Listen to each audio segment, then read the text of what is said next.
Hello, Facebook fans and YouTube fans of DX Engineering.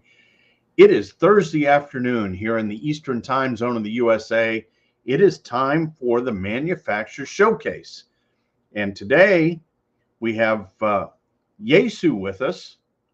At least we did a few seconds ago. Hopefully he'll be back. And it's John Kruk, N9UPC. Hello, John. How are you? Good. How are you, Tim?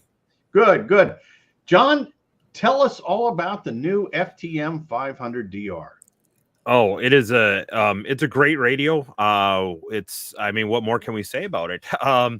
It's a unique radio. We'll start out with saying it that way. And it's a little bit of a different design and concept from what people would normally think of as a mobile radio. And the reason being is that this radio was designed with the mobile user in mind. And the reason I say that is because there's a lot of functionalities and features in the radio which really took the time to saying, how are we going to use this in a mobile environment? How are you going to use this in a environment that you want no distractions or little distractions from using the radio on there? This comes down into the design with the head, how it has a larger head, how it has features built into the head that most of the radios that are configurable for either remote mount or dash mount or extended dash mount, as we kind of call it now also too, on there, such as speakers and microphone inputs and stuff. And overall, it's kind of really leading our Yaesu System Fusion product line, which it replaced the 400, but I wouldn't even say it's a replacement. I would say it's more of a upward movement of features and options in a mobile radio that it has more over the 400, has more than what we have out there, but is still kind of a radio that's really designed for all-round usage. So let's talk about the features, John. Why don't you step through some of the features? So I guess we'll start out with one of the biggest features on there, which a lot of people, right away off the bat, a lot of people said, I don't know if I'm going to like it or not. But now they're saying, man, this is a really, really cool feature in the radio is the way that we handled how the radio operates. So right away, one of the biggest things right on the front of the radios you're going to see is there is a main knob. And that's the big giant knob on the front, but it also still has that touch screen ability. Now, the reason we did this is we found out a lot of people had told us, when I'm driving, when I'm using the radio in a mobile setting, I kind of want to be able to have certain functionality, certain knobs do certain things. I don't want it to switch. I don't want it to do this and this and this. So we said, you know what? Let's put that giant knob kind of on the front there, and let's make it so that is our main knob. So when people are going down the road, you don't have to flip back and forth between an A band and a B band. You have that set up there where the top left knob on the side is going to be your volume and squelch, but that big center knob right in the center is going to be your main VFO or your main operation. Then we created a sub band series of knobs on there. So the lower left is the volume and squelch for the sub, and then channel selection or memory selection or VFO selection is on the lower right. And then we added more user features on top of that, such as customizable favorites list, the touchscreen ability, and what I think is one of the actual features that is really cool about it is the AESS, which is the an audio enhancement sound system. So we took our technology from the FT710, where we were able to go ahead and split out that speaker functionality and allow you to adjust the tones to how you want to hear in that mobile environment. And people are just saying, man, I can hear the radio all the time. I'm not straining my ears to hear it, because we might have someone that maybe I'm more adapt to listening to lower or flat audio, or maybe higher audio cutoff. Once again, all these functionalities which are customizable for just audio alone in the radio. And one other cool feature is what we like to call our preamp feature of the radio. So on the FTM-500, one of the coolest things on there is the top of the radio. You're going to see a button on there listed as the S-DX button.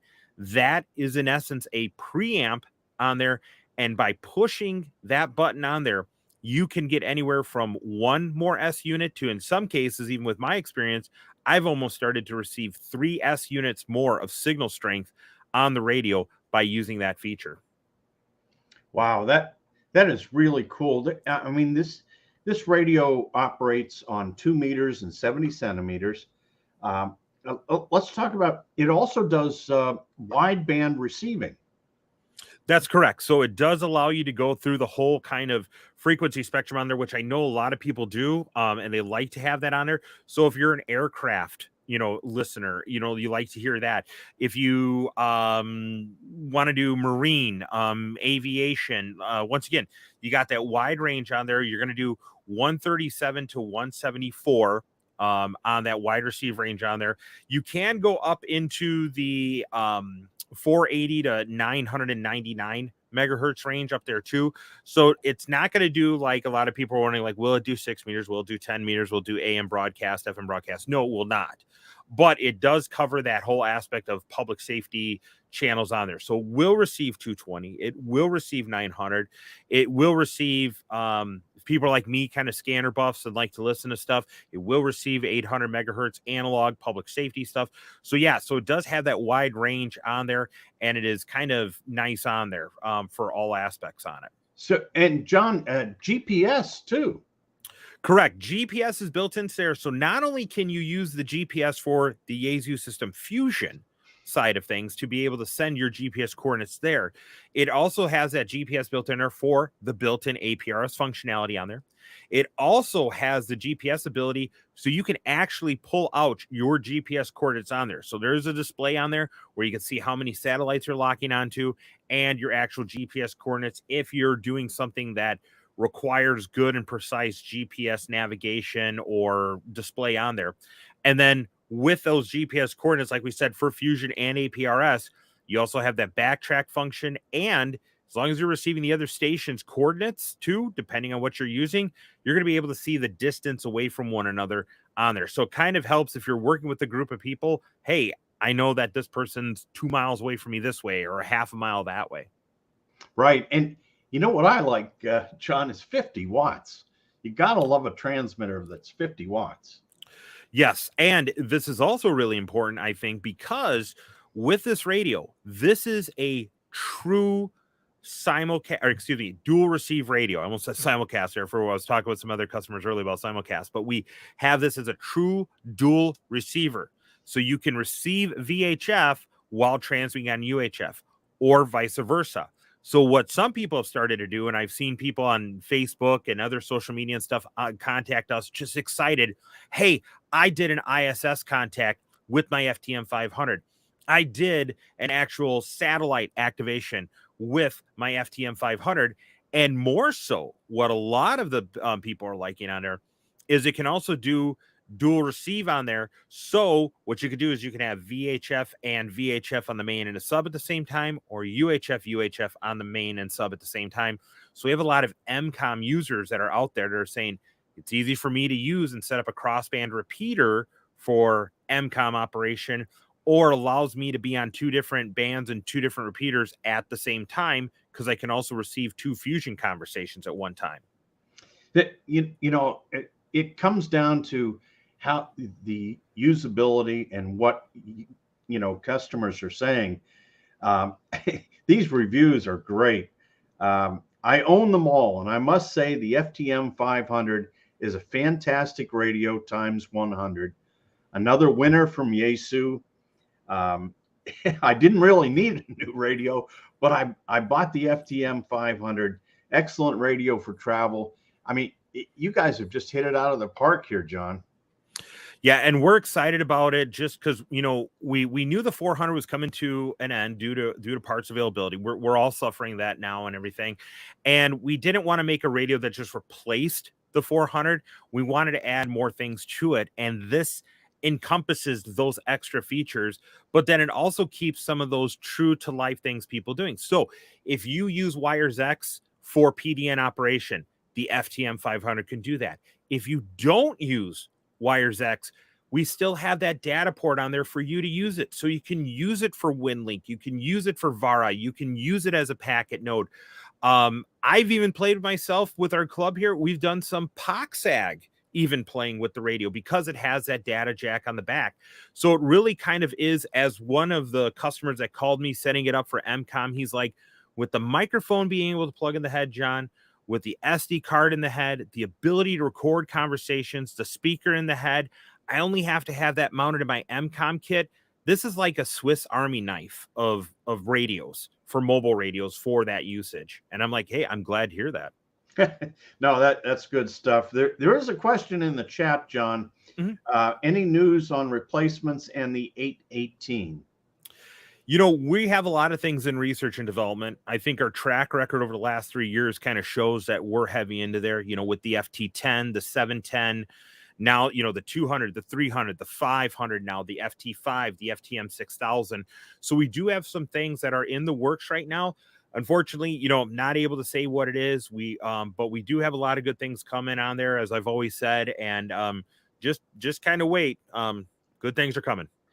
Well, you know, this new radio, the FTM-500DR, has been flying off the shelf. We're very excited to have it, and certainly, you know, if guys need it in time for field day, there's still time to order it, which is great, because we'll ship it tonight, and next day air, you know, they'll have it tomorrow.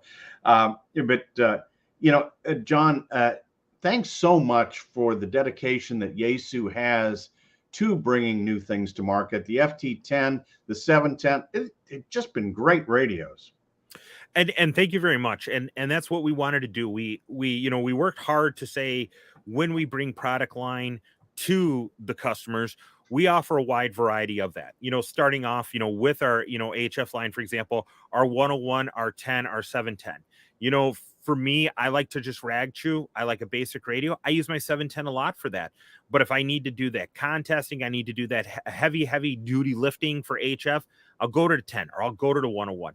Same thing is here for our mobile lines. We have, you know, the 500, you know, full of features, nice, you know, everything across the board is just a nice, great mobile radio. But if you need something that's maybe, hey, maybe more features than I need, you can go to the 300 or you can go to the 200. Same thing with our handheld lines. We have a lot of handheld radios that are out there on there. But I think more important too, and this really is especially for the 500, is the accessories or options that you could do with the 500. This is kind of the cool part, I feel, of it. So the 500 is going to come set up and configured right out of the box for dash operation, but the head can actually tilt up. So we actually come, so the head can stay attached to the body and it can tilt up to sort of maybe about 30 degrees. If that's not enough, you can get what they call the SJMK 500 kit. Now the SJMK 500 kit is an additional standoff bracket that attaches to the radio, but then also, see, I got phone calls of people coming in for the radio probably right now saying here, sorry about that. That's okay. But what it is that gives that little extra bracket that allows the head to be mounted still to the radio, but it pivots almost like 180 degrees in a circular motion. So whatever configuration you want to have in that, and you can then go with the full remote mount kit. And the great part about the 500 is, since you got your speaker in the head, you got your microphone connection in the head, and the SD card in the head, if you want to do a full remote mount, you can hide that radio under the seat and the trunk or anything like that, and just have that head right there for you. No, that is great. You know, having a lot of features and functionality makes amateur radio fun, and Yaesu is certainly doing that. So again, thanks, John. Thanks for coming on today. And go to the dxengineering.com website for more information on your favorite Yaesu radio, and get those orders in. Field day is coming, and we want to have everybody on the air. Thanks again, John. No problem. Thanks, Tim. All right. And thanks to all of you for watching today. And 73 from DX Engineering.